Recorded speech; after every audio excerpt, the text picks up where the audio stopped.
How to remove ads from CrazyGames. Hey everyone, welcome to our channel. In this video, I'm going to guide you on how you can remove ads from CrazyGames.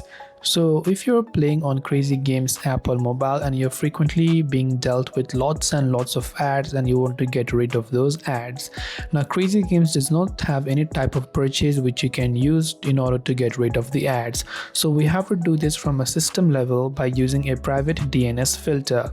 Or maybe for offline games you can play with your internet connection turned off, but for online games we will use a private DNS filter. To do this, on any smartphone, open up settings and go to your mobile network or connection settings based on the phone you're using. In my case, I have to scroll down to mobile network and I have to go to more settings where you will find the private DNS option. So look for the private DNS setting within your smartphone.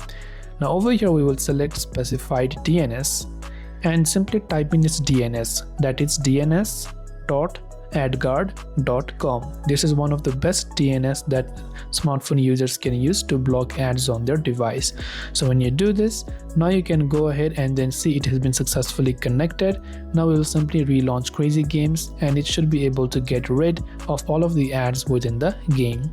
I hope the video helped you out. If you have got any further questions, do feel free to leave them down below. As always, thank you for watching and see you in the next video.